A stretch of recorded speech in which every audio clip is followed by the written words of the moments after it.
So Kate had asked me to do this, I want to say last year or something. So I was struggling to come up with a title for what I was going to do today, because quite honestly, the grand scheme I had for the class involved a whole lot of elements. But suffice to say, I gave her a bunch of titles, and this is the one she picked. Probably in hindsight, it probably would have been the last one I would have picked. But anyway, nonetheless, it is what it is. So the short version, my grand plan.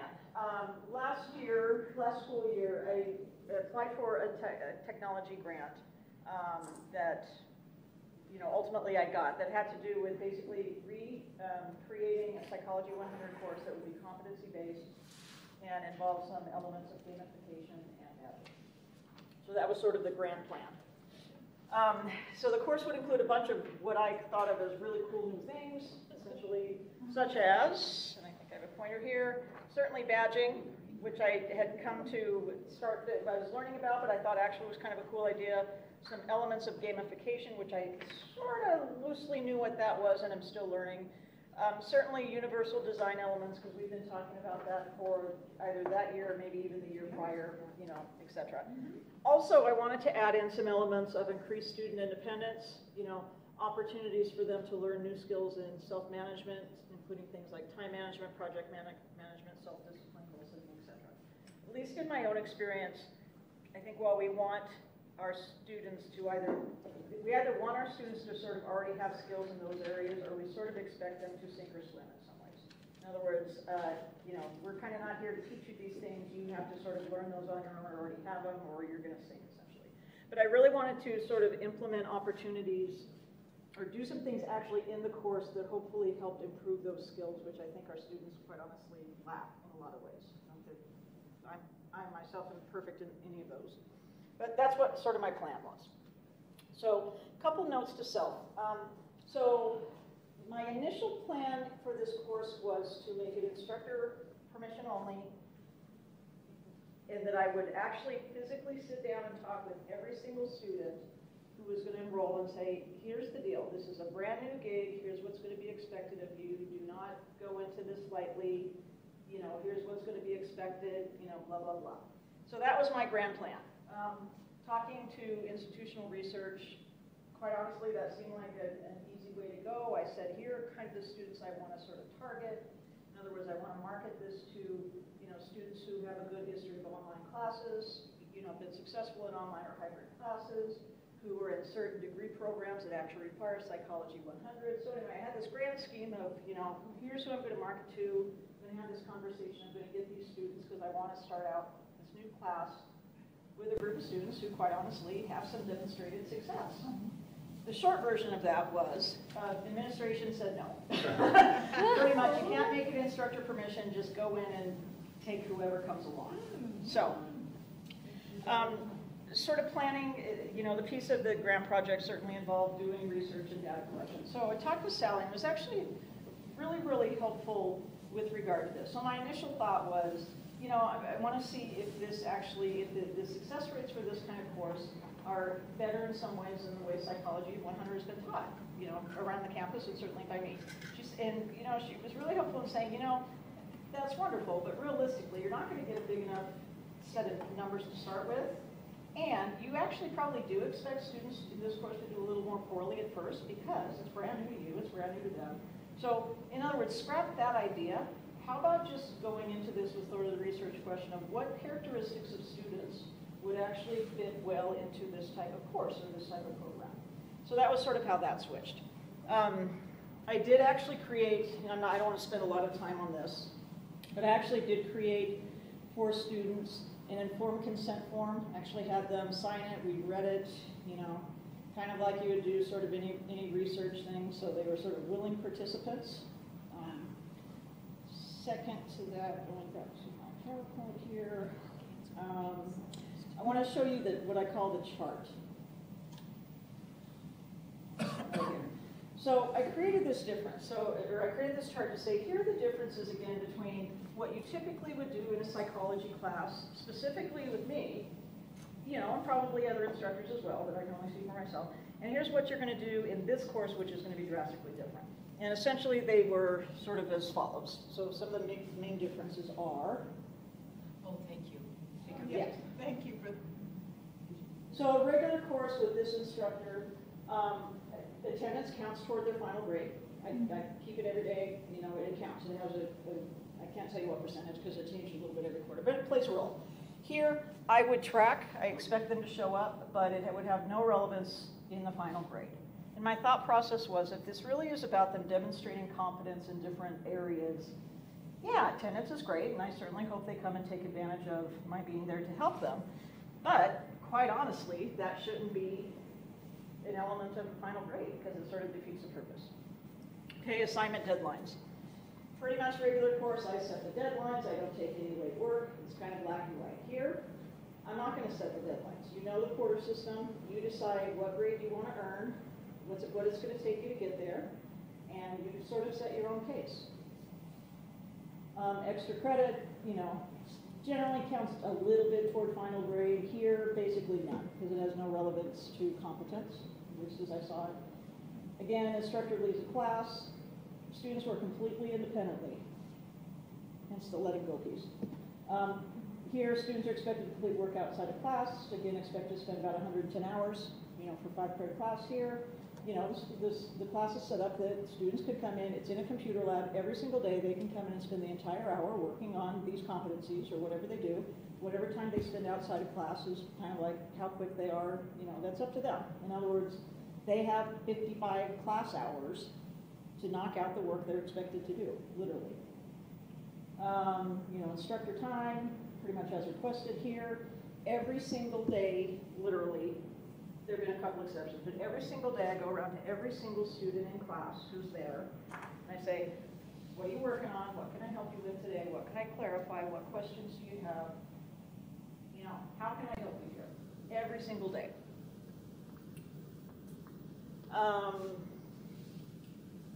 Opportunities for assessment tasks, pretty much you get one chance. In my regular class, you mess up the assignment, you don't get a redo. Here, you keep doing it until you hit the 80% benchmark, whatever that may be. Again, Canvas, nothing new there. Pacing, again, pretty much determined by me in a regular class. Here, just again, determined by each student. My goal is that students actively would, again, be working on time management, learning how to project manage, learning to manage themselves, to kind of anticipate and alleviate problems that are getting in the way, you know. Materials and resources, textbooks recommended. I wanted students to basically find their own resources. What I found in my other classes is, even if I say I want you to read this or do this or use this, quite honestly, students are going to use whatever the hell they want anyway. Whatever the heck they want anyway, go with me. So, I mean, I can make the recommendations, I can tell them to do stuff, but bottom line, they're still going to do whatever they want to do. So it's kind of like, you know what, I'm just going to go completely hands off here. You know, you're going to do what you want to do, so I'm not going to tell you what to read, I'm not going to tell you where to look. If you ask me directly, I'll help you, but other than that, you're on your own to find your materials, pretty much. Service learning, really big for me in my other classes, 25 hours here. I sort of set up this civic engagement competency, and what I sort of included that is any volunteer work students do, any community, like campus activities that they participate in or go to, any other kind of community events, they could log those, and at the end of the quarter, I would somehow give them credit for one of the competencies related to that. Again, badges, you know, and essentially final grade is based on percentage of points versus percentage of the 117 competencies that they completed. So I had a grading scale sort of based on, if you want to earn a 1.0, here's what you have to complete, 2.0, you know, etc. So that was sort of the big picture. We spent the first 2 days going over this. I went over this in detail, and the guy said, you know, you have the option. If you don't want to do this, I will put you in my 8:30 regular psychology class. And if that, for whatever reason, doesn't fit your schedule, we can find another class for you. Pretty much I had one student at the end of the first week from this class who said, you know what, I just cannot manage my own time. Please put me in the other class. I actually had maybe, I want to say 3 or 4 students from my regular psych class that actually transitioned into this one. So that was sort of, at least in the beginning, the first week of class. All right. So Kim, did the regular psych people know then what they were getting into? The regular psych people knew this. They did, yes, because I also, the first day of my regular class, I said, okay, you know, here's what this class is about, but here's this new option, and if you want to give this a try, come talk to me, we'll have a conversation, and I'll actually transition you or switch you into that class if you want to do it. So yes. Is this like 9:30 or 10:30 class? This one is 7:30, and then I also have an 8:30. And I intentionally picked 7:30, you know, in some ways it was, I mean, I had a good idea in selecting that time slot. Probably in hindsight, maybe it wasn't the best choice, but my thought process was, if students want to switch, broad general, I mean, 7:30 students tend to be a little unique in some ways, right? So in other words, if they want to switch, if this is not going to work for them, generalization, it'll be a fairly easy transition to an 8:30 class. So my thought process was it would minimize disruption for students. Realistically, probably should have started later in the day, because when you don't have to be in a 7:30 class, it's easy to not get out of bed, right? Okay. So that's kind of notes to self here. So let me talk about the course structure a little bit. And keeping in mind that this is, oops, sorry. I don't use PowerPoint very often. So keep in mind this was, I don't know, 8 months of planning, kind of preparation, that kind of thing.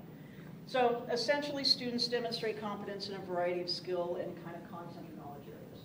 So literally I took a look at, here's some, you know, I did a lot of research on, here's skills that are important for foundational psychology students. Generally the APA puts out this big document about that. And it's a combination of skills and actual content knowledge. So I broke down into the content areas, and I said, here's basically the big list of stuff that hopefully you should learn are important. Again, students work completely independently in any fashion or order they wish. So I had sort of 5 tracks, if you will, of competencies. And kind of my setup was, again, you can do these in any order. I'm not going to tell you what order to do them in. If you want to start with technically number 1, go ahead. If you want to start with number 6, maybe not the best idea, but you're your own person. You make your own decisions and learn from your own mistakes, kind of thing. So they really were intended to be set up pretty independently of one another, even though some of them just tended to fit together pretty well. Again, attendance pretty much is voluntary. I do track it daily, but it's unrelated to the course grade. I told students I was not going to get on them if they weren't there. You know, if they were there, that was great. If they weren't, you know, I wasn't going to nag them, essentially.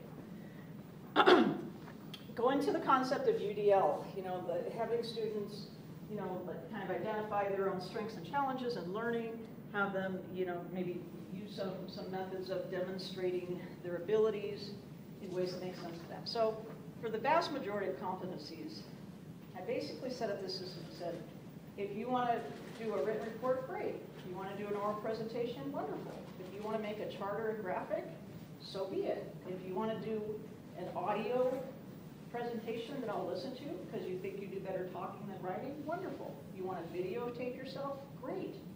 So again, probably 85–90% of the competencies, students could completely decide how they're going to demonstrate that competence. There are a few that I've said, no, you specifically have to do this, but that is kind of an exception. I have this sort of tiered system of badges that I'll show you in just a second.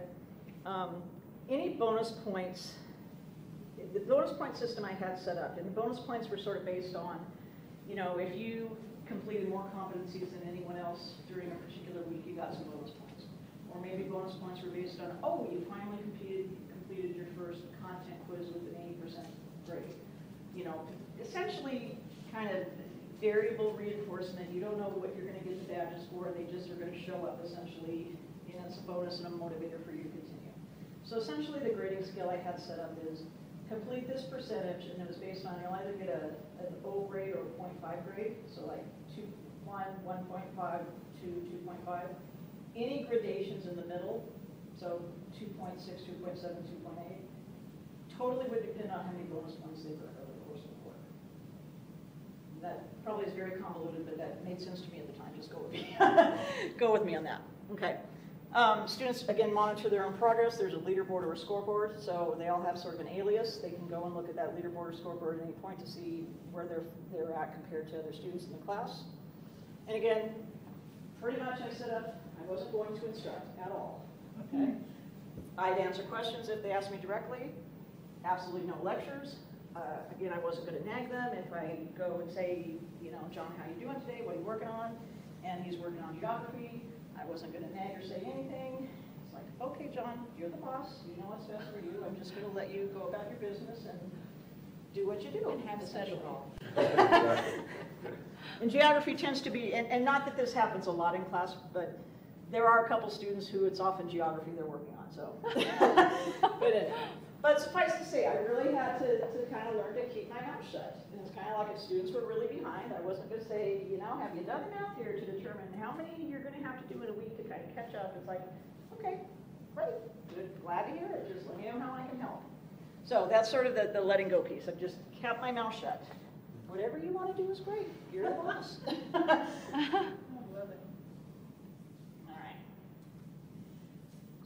So far, keep in mind we're starting, I think, week 7 of the quarter. I realize that's a little small. So here's sort of what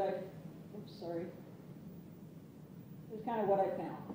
The students have sort of broken themselves up into 3 groups, in some ways not due to anything I've done, other than say you're on your own. But I kind of have some rock stars. In other words, I have a good core group of students who are really independent. They work very, very hard. They, for the most part, manage their own time really well.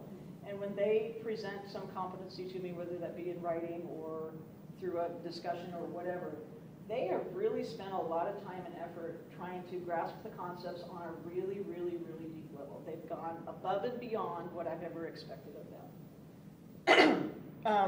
For example, 2 students completely independent of one another. One of the competencies had to do with sort of research ethics, if you will. And one of the options was to make an appointment with, or have a conversation with the institutional research board in Spokane that's actually associated with the hospital, so it's basically for the medical community.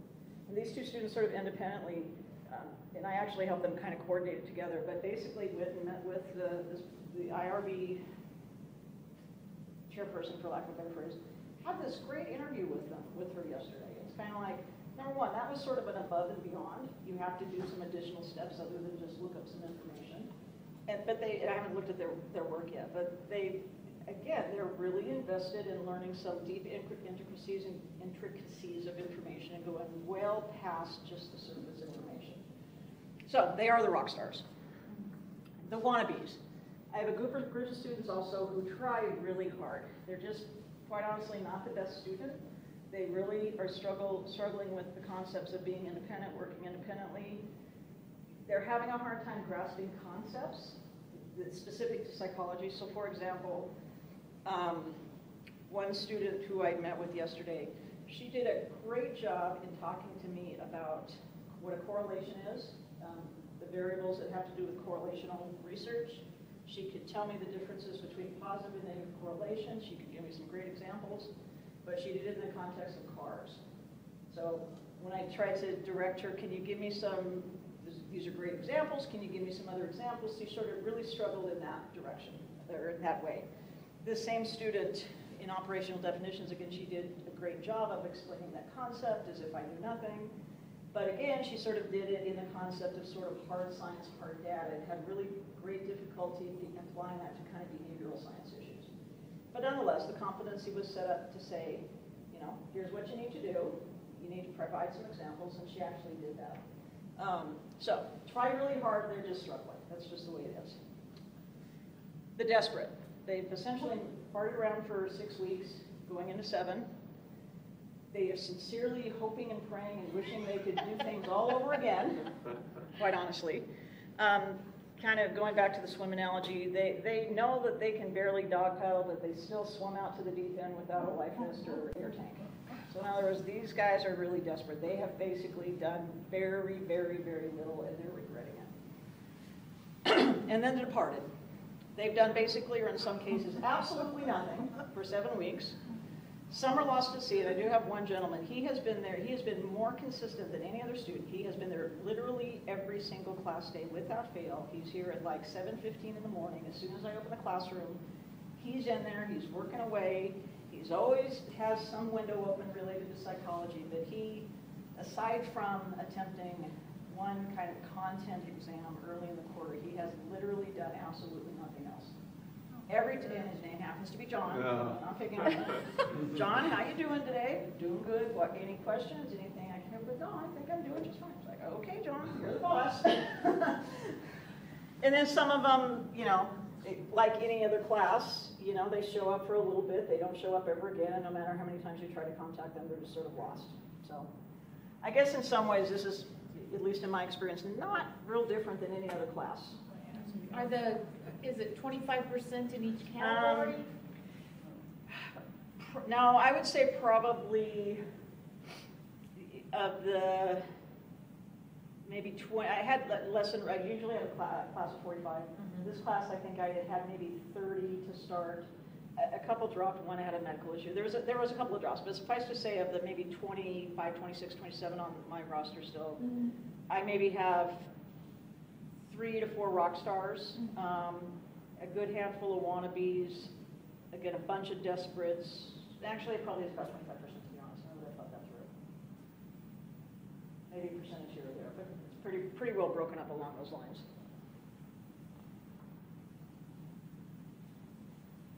And I'm yapping a lot. Any comments or questions so far about the layout, kind of what I've done?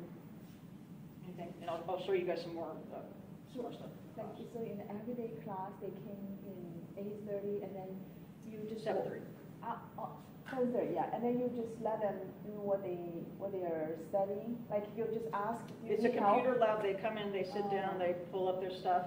You know, once folks get there and kind of get logged on, I mean, I usually spend 10 or 15 minutes, you know, grading or something, and then I'll go around literally and sit down with every single student and ask them what I can help with. And then do you have the lecture notes posted on Canvas I do not.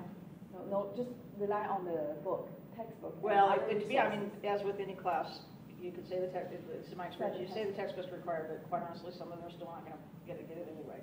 So some of them have the textbook and actually utilize it quite regularly. Others, and keep in mind, we're talking a $20 textbook. I've intentionally made sure that the textbook is extremely low price, but there are a lot of them who basically still have not purchased it. It's like, well, I haven't got it. It's like, you're not going to purchase it. Don't give me this stuff about I haven't bought it yet. There is going to be no yet here.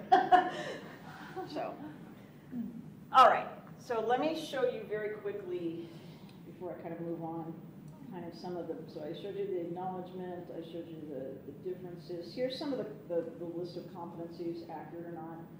Keep in mind, at the time, 117 sounded like a good idea. And I'll talk a little more about that. But essentially, I had it broken up into several categories. Kind of an overview of psychology. And again, I tried to, for the most part, put these in pretty bite-sized chunks. In other words, something that wasn't going to take you hours upon hours upon hours. Some would take maybe a little bit longer. Some could be as simple as literally explain to me why and how psychology is a science. So if you can do that in a 5-minute conversation, wonderful. I mean, if you want to write it in a paper, I'm not expecting 10 pages. I'm expecting, you know, maybe a page and a half. I mean, just get to the point, right? So kind of overview of psychology, kind of scientific inquiry and critical thinking.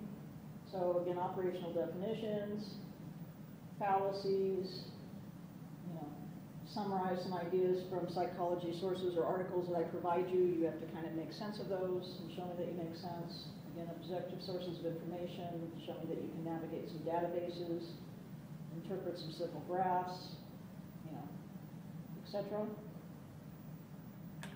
Major content domains. Each of these I sort of set up with I have a big test bank that I've created, and I have the computer essentially pull 35 true, false, multiple choice questions for the test. If they get the 80% or above on this 35 question test, they'll actually earn credit for 2 competencies. So I had 4 competencies set up for 13, the same 4 competencies set up for 13 different content areas, essentially.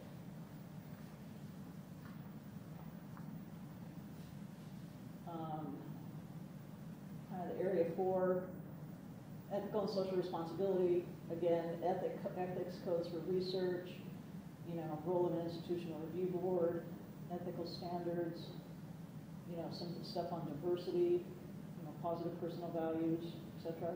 Global concerns connected to psychology. And then kind of personal professional development.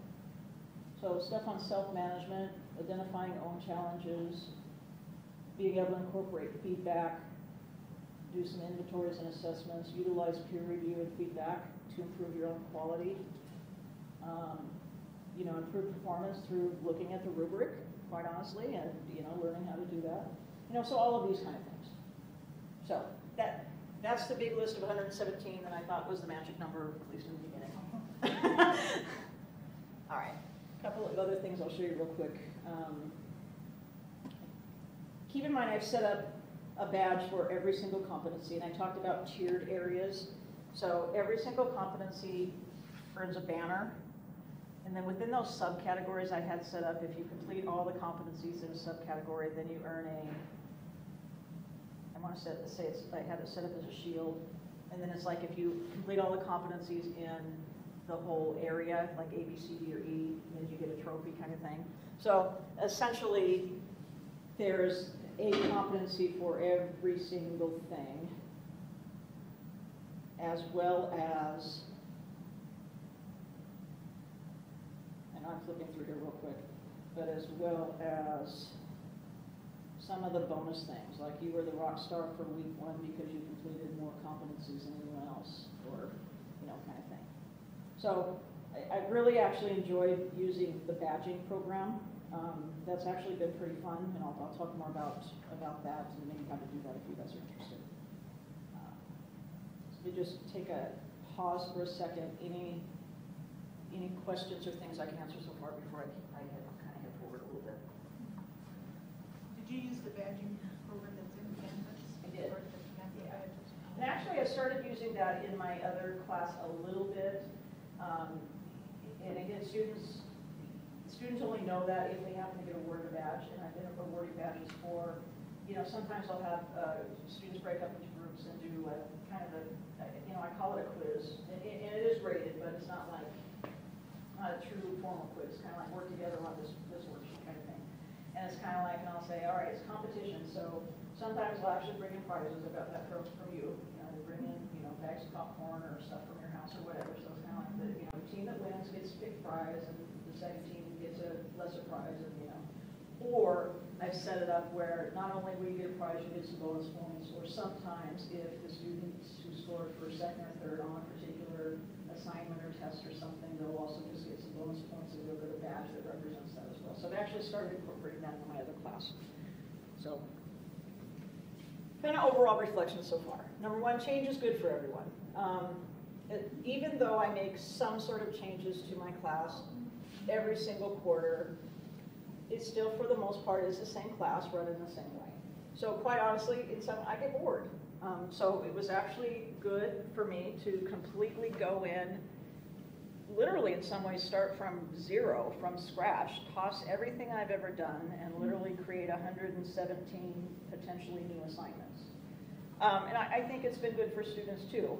Again, I do have the rock stars who I think have just done and performed much better than maybe I had anticipated. Hopefully, even the desperate and the lost at sea have maybe come to some realizations or insights about themselves. So change is good. I think we need to incorporate that. No class or plan will ever be perfect. You know, I've been working on the competencies initially, kind of defining the competencies. You know, I realized that I could keep editing and making tweaks until the cows come home. So I just decided, here's the drop dead date. You know, they're not perfect, they're not going to be perfect, but here's the ones I'm going with, as worded, and I'm making no more changes past this date. So at some point, you just got to go with what you have, knowing that it's not forever. Are you going to use 117 next time? No. I'll talk a little bit about that, yeah. So some of the best learning is realized long after students leave your classroom or your life. So in other words, yeah, they may actually really learn whether content skills from what you're trying to teach them or life skills, and sometimes, quite honestly, we won't know that. We can make a big difference in students' lives, and again, we may never hear it. Probably we won't ever hear it. If we happen to run into them many years later, I mean, that's sometimes where we get our accolades. Actually, I had that happen recently at a Gonzaga basketball game. A student who I had probably, once he told me his name, I remembered him, but it's like, I didn't recognize him for anyone. But I probably had him, I don't know, 6, 7 years ago. It's like he's gotten his bachelor's, working on his master's, actually going for his PhD now. So anyway, some of the best learning comes from the mistakes you make. You know, I always say to students that, you know, doing therapy was sort of my first career. And I was very sort of insight oriented, and let's talk about these wonderful insights and epiphanies you have. And, you know, I realized that when I left my first kind of job as a counselor, my newest client I'd been working with for 3.5 years. So I mean, I was working with people who, they seriously had been in therapy years before I ever came along, and I guarantee you some of them are still in therapy. So I guess my point in saying that is, insight's great, and it's wonderful, but it's not real effective. So my general belief today is, we've all had wonderful insights. I've had many phenomenal insights, but I have not done one single thing different as a result of that insight. So I'm pretty clear in saying to students, oh my gosh, you've had this wonderful epiphany of how you've screwed off the last 7 weeks. Well, guess what? You're not changing anything. You've changed absolutely nothing, so don't talk to me about this wonderful insight. So now show me the money, show me the action. No one's going to die. I mean, we're not doing brain surgery, and I don't want to minimize what we do at all, but if we make mistakes, no one's going to die. That's right. That's right. Yeah, I gave him 117, and I realized that, quite honestly, that was way too many, so I backed it down to 90-some. No one died. No one said, damn, I was No one 116. said, damn it. No one said, Ken Taylor, how dare you? I mean, you know, no one's going to die. So, in short, you know, I'm still invested in the changes I make. I believe still that a competency-based class for liberal arts can still be effective. I still see what I'm doing as an experiment, and I'm looking forward to making some changes and carrying on next quarter. So, what am I going to change for next quarter, essentially? Certainly some related to the competencies. Number one, I've made way too many of them. Some of them, in hindsight, I realize I can combine. As much as I tried to make them very, very bite-sized and distinct, some of them, quite honestly, just overlap. They probably should be combined. Also, I need to sort of retool the value system. What I mean by that is, I mean, if you can literally explain to me in less than 5 minutes what a correlation is, the differences between positive and negative correlations, that's great. Unfortunately, the way I have it set up now, if you want to be able to take a case study that I give you and show me that you understand the differences of the different theoretical perspectives, that cannot be done in 5 minutes. So every competency is essentially worth the same 100 points. Some of them literally maybe 5 minutes. Some of them, quite honestly, even for the fastest student, would take several hours. So I need to figure out a way to sort of change that value system a little bit. I do have, for lack of a better phrase, some capstone skills that I want students to develop. So for example, the time management. I started out with, I'm going to give you a weekly schedule. I want you to, again, set some deadlines for yourself. Again, I'm not going to chew your butt if you don't meet your deadlines. It's a learning process. That was a recommendation. And I realized if I want to continue to do that, number one, I have to require it. But that would be one of those capstone things. So in other words, over the course of the last 10, 11, 12 weeks, how good a job have you done overall at meeting the deadlines that you've either imposed and or showing, demonstrating that you can actually make adjustments to make your goal setting much more achievable. Kind of like APA. You know, I'm not going to have you submit one APA references page and say you're good. You have to consistently show me over several trials that you can still do this kind of thing. Reorder, scaffold, and design some contingencies. So I do need this set out instead of saying, you know, whatever magic number I pick, even though technically they are somewhat independent, I really do need to order them and say, don't do this one before you do this one, if you will. Also, I'm kind of thinking of a menu. So for purposes of final grades, so for example, I don't want to go back to my list, but the personal development ones, I mean, you have to really work hard to screw some of those up, right? I mean, you really have to kind of work hard to not be able to kind of look at yourself and say, here are the problems that I have in these areas. So what I don't want students to do is say, oh, let me do all these really easy personal development ones and skip all this science stuff because it's boring. So what I want to do is maybe set up a system of grading that says, if you want to earn this grade, here's the combination of things you have to do. You have to do X number of the science ones, X number of the overview, X number of the content areas. So some sort of system like that. Class format changes. I did not do a good job of spending time early on with community building or peer relations. I mean, I hope that that would happen, but realistically, if I don't sort of insist that it happen and help that happen, it's not going to. Even though some students came in knowing each other or have gotten to know each other through their other classes or athletics or something, and a couple of them just happened to hook up because they both were doing this IRB thing. For the most part, students are pretty independent. So I think that sort of peer relations, again, community building, would actually be a bigger motivator. Because students can go to the leaderboard and they say, oh yeah, I'm doing better than so-and-so, but they probably, quite honestly, don't necessarily know who so-and-so is and don't care. I had to determine a means of making attendance count while still maintaining the integrity of the confidence structure. And I would appreciate any feedback on how to do that. So I don't know if that means that it's weighted somehow, it's still maybe a small percentage of the course. In other words, enough to hurt a final grade, but certainly not enough to take away from the competence issue. So I got to figure out a way to do something with that. I think I do need to schedule some mini instruction periods throughout the week. So maybe that's, I'm going to spend 10 minutes and absolutely no more than 10 minutes talking about this one concept and then let you go. But I need to incorporate more of that. The oral component. It took a long time, probably 2-3 weeks, even though I kept saying it again and again and again. Guys, remember, you don't have to go in and create this you don't have to do this big document. You don't have to create this Prezi. Come in and talk to me. Show me that you really understand this concept. And they were really resistant to that, but the students who have started to do that, it's been actually great for them. It's been great for me from the perspective of, I can literally see in 3-4 minutes if they get this concept or not. I can ask them questions to kind of throw them off, kind of thing, as opposed to reading this sort of scripted, here's an operational definition of what its importance is. Second to that, I've gotten to know the students a lot better. They're not coming in just because they're desperate and trying to do a final ditch attempt to bring their grade up at the last part of the quarter. So I've actually got to know them as students, so it's been really nice. So I'm going to require more of an oral component. So in other words, there are a certain number of ones you just have to talk to me about. You can't do a paper or something else. You have to come and have this face-to-face conversation. I'm going to make the weekly schedules and goals kind of required.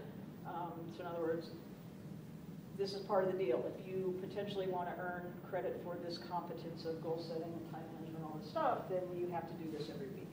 And I'll sort of push it as opposed to recommend it. Some additional changes. I do need to provide more source materials, study guides, and other instructional aids.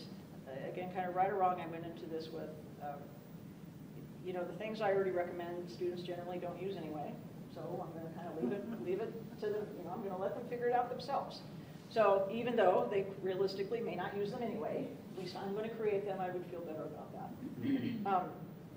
With some of the content tests, I've clearly said to students again and again and again, if you want us to go in and try a content test, I'd recommend you start with this one, this one, and this one, because the areas are very limited.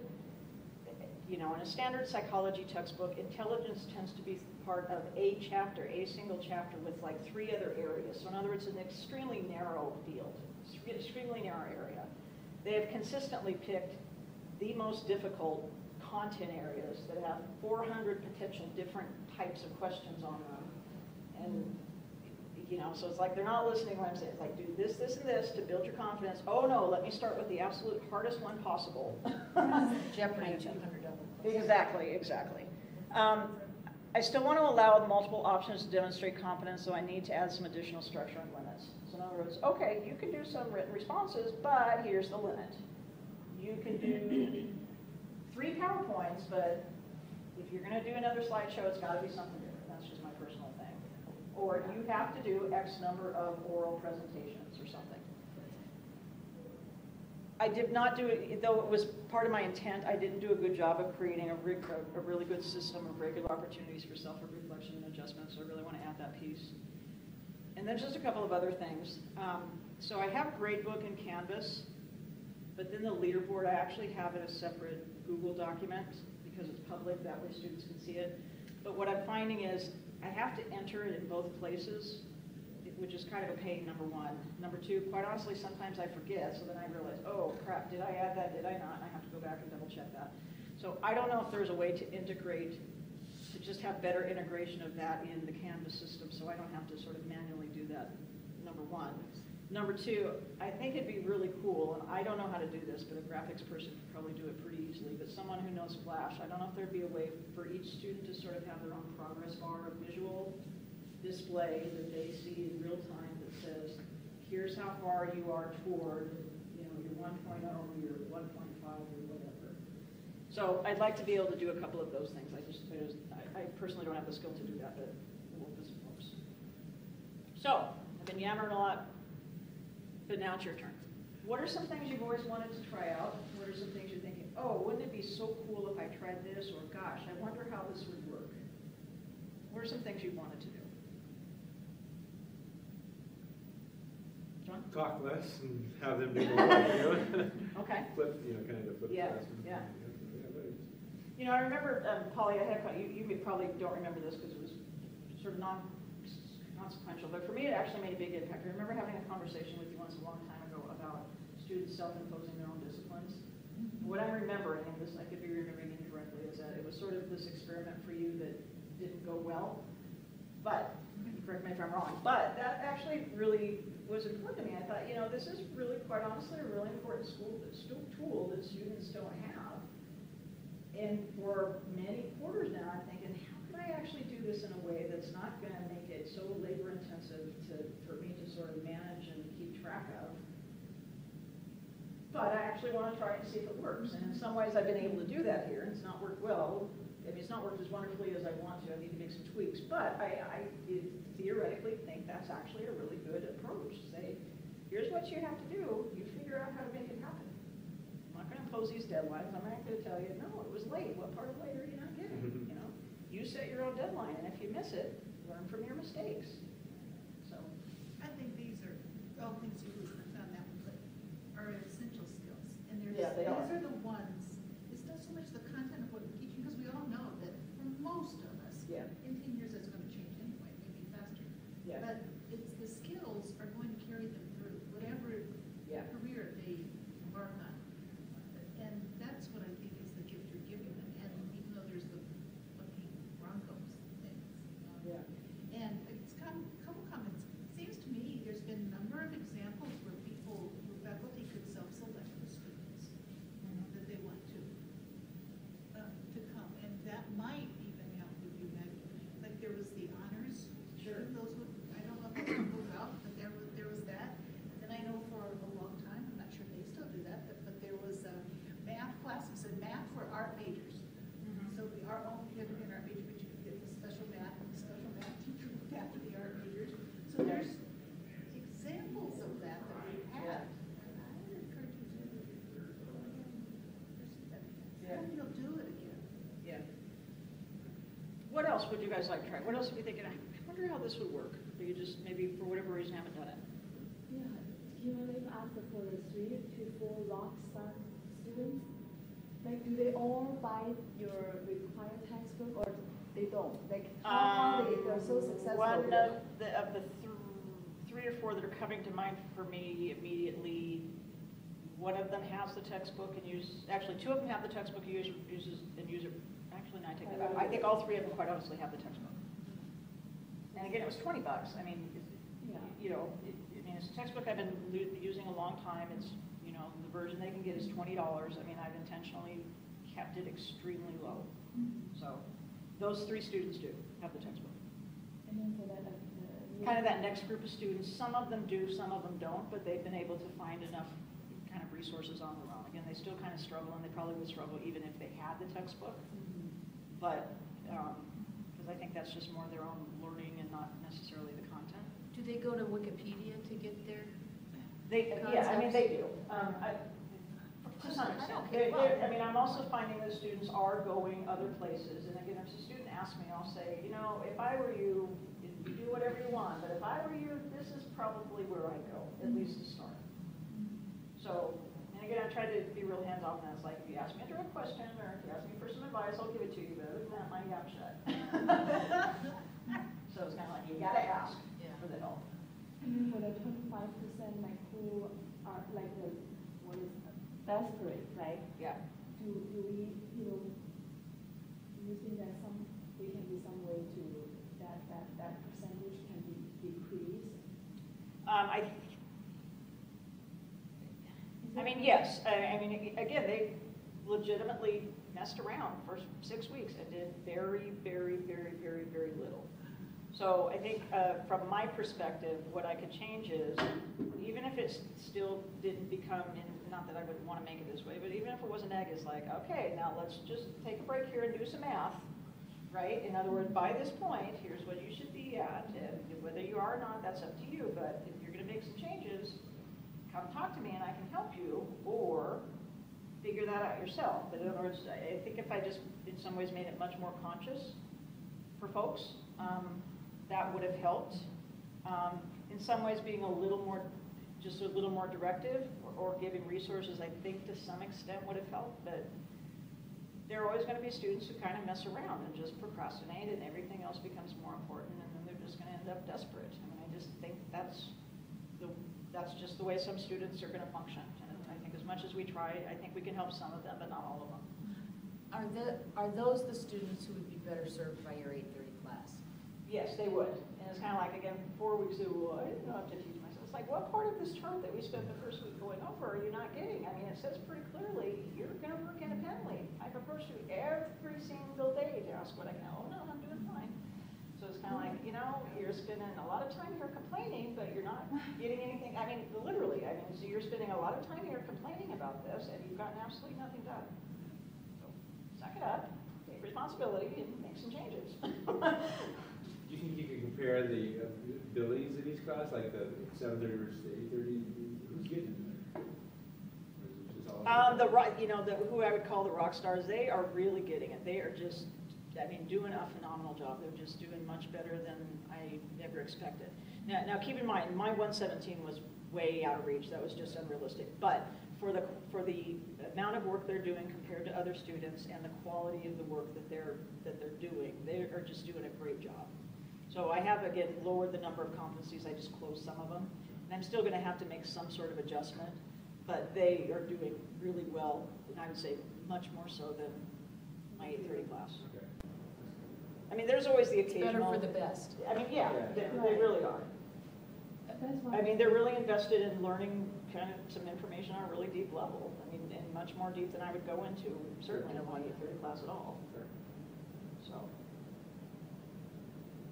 So it seems like selecting the student who has the ability to study independently is very important for the And that's what, success you know, of and that's what I sort of the hoped for with the kind of the marketing. Here's who I'm going to market it to: people who need psych, who have some, you know, demonstrated success in college, you know, et cetera, et cetera.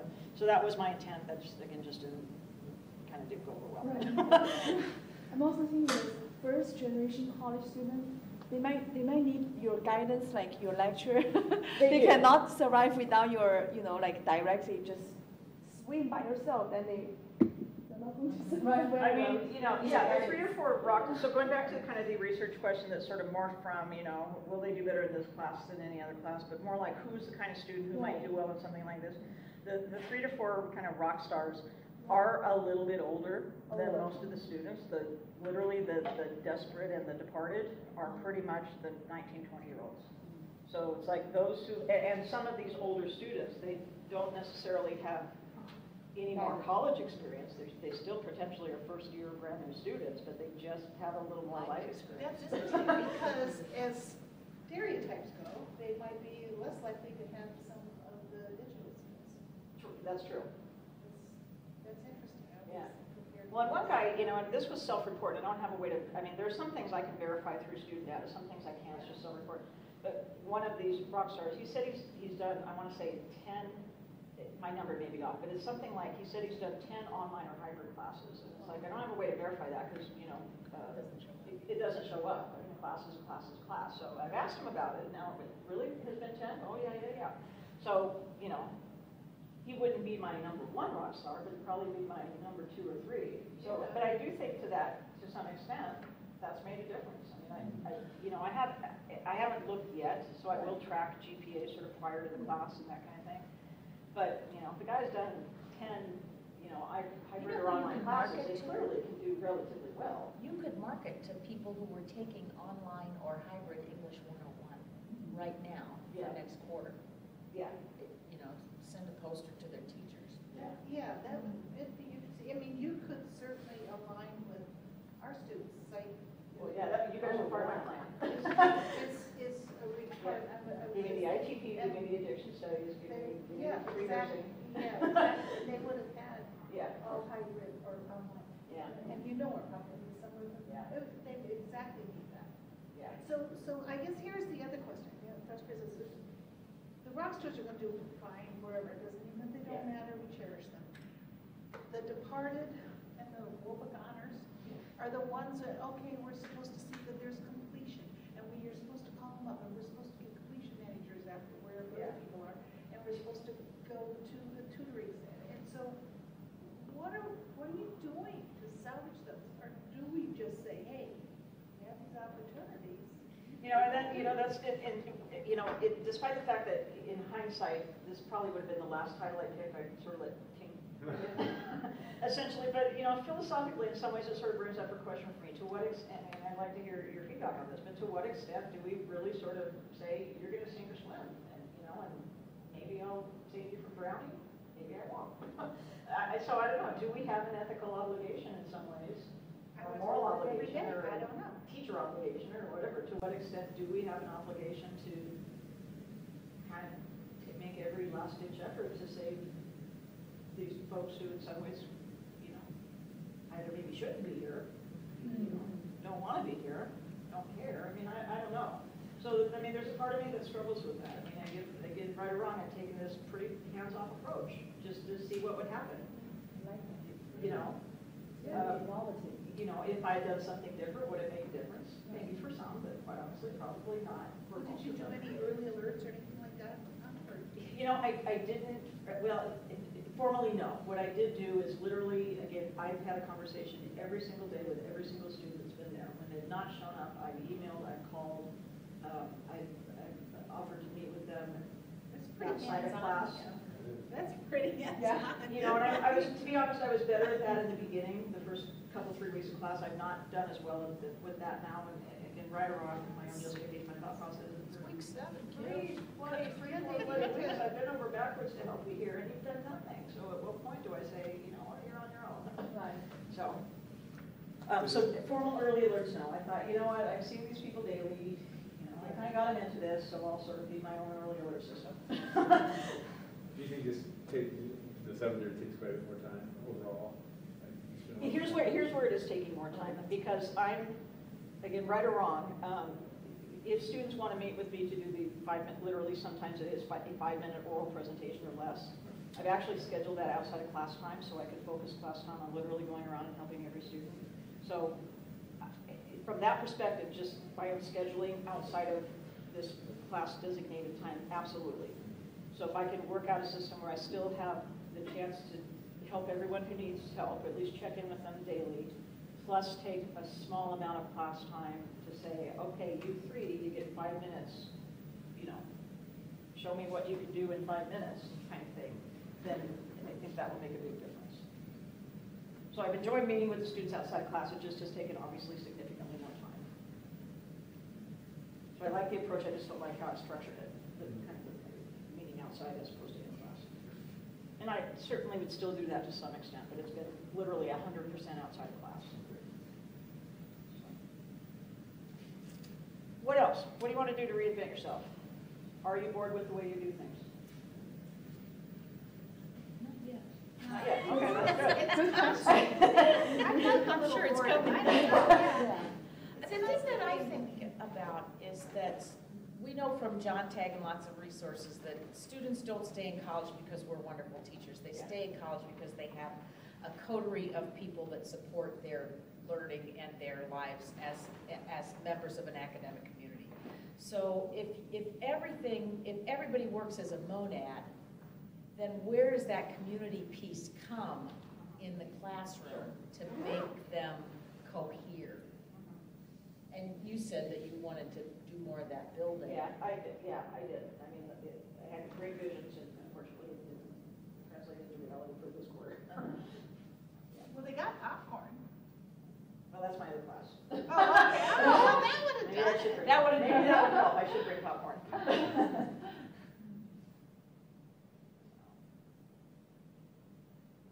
Other comments? To what extent do students maybe learn some of the life strategies that we ideally really want them to teach, and in some ways are more important? the way we currently teach classes, do we allow that to happen, or is it again kind of, here's the deadline, eat it or not, but you won't necessarily learn how to get there or make improvements. You either have to do it or not do it kind of thing.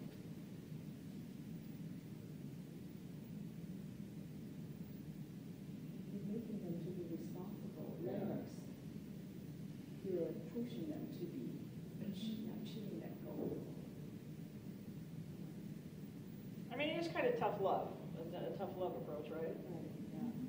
You know, when I worked in counseling, this has always stuck with me, but I remember, I mean, this is probably 30 years ago, I remember reading this article, something to the effect of, you know, it had to do more with lawyers, but essentially, you know, patients, clients don't sue their lawyer if they lie down and translate it to, you know, people don't, not They because don't they're lawsuit, their primary lawsuit care friendly, but it's physician. kind of like, you know what, if someone likes you, it goes a long way. In other words, you can make a whole boatload of mistakes, but if they really like you and understand that you're genuinely interested in helping them, it's like they'll forgive you for that kind of stuff.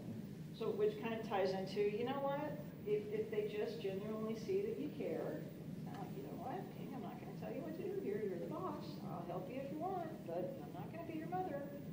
I mean, I think students really respect that, you know, and I say, hey, what are you working on, geography? I know, I gotta, you know, kind of pick up the pieces here. This is what I'm doing now, but here's the choice that I'm making. It's like, okay. So anyway, I think that makes a big difference. And I think sort of the tough love can come into that. I'm not gonna save you from your last 7 weeks of drowning yourself. You know, or don't come to me with your last ditch attempt at what can you do now. It's like, well, at this point, I just don't think you can do anything because you haven't done anything. And you haven't dropped by them. And you haven't dropped. And I've asked you every single day if you want to, oh, no, I feel just fine. There was a few community meetings or faculty meetings ago, and I was very surprised, but our president said, we are not a social service agency. We do not want students who don't want to learn or whatever or can't learn. Well, then we should fix the financial aid process. Which was very insightful. We're not a social service agent, because I'm thinking, I really do see ourselves as a social service net. At least that's what we get said. They can't get anything anywhere else, and that's, I mean, there we have them. But that, to me, gave you more permission to do that hard life, which I think is a gift. That they can't. You set the expectations, you make them clear, you study after study that says what students really want the most is the teacher to be fair. But they're nice, that they even if they give you chocolate, that they're fair. That's what they want. So you set that clarity, and then they don't make the expectations. They take the consequences. And I know all of us in this room, we've seen them come back 5, 10 years later, and they'll say, oh yeah, that was a rough year. You know, and I've learned so much, and I've grown so much. And they're 30 years older, wiser. Yeah, a couple of prison sentences, they're good.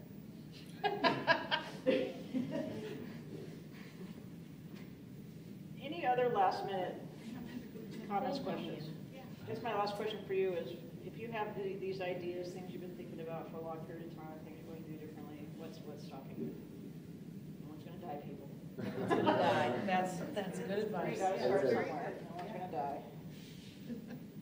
Now, knowing Kim the way I do, and I'll shut my mouth, but you know, I'm not good at saying, oh, here's some great ideas, let me start with one. So I tend to say, I'm gonna do them all. Gamification, and let me do badging, and let me add this universal design, and let me do this. Yeah. Let me do 2,500 things all at the same time. Yeah. How's that working for you? Going back to, I know that about myself. I have these wonderful epiphanies and insights, and that doesn't get me to change my behavior. Well, yes, but I'm going to defend ourselves on that, because I can identify with that. Okay, so those of us who are greedy with knowledge and excitement and stimulation, getting it all lets us pick and choose. Let's go to the buffet. Yeah. Pick and choose. Okay, this really isn't going to work so well, but we have to try it all out. Sure. Yeah, that's true. That is true. Thank you. Thank you. Especially with the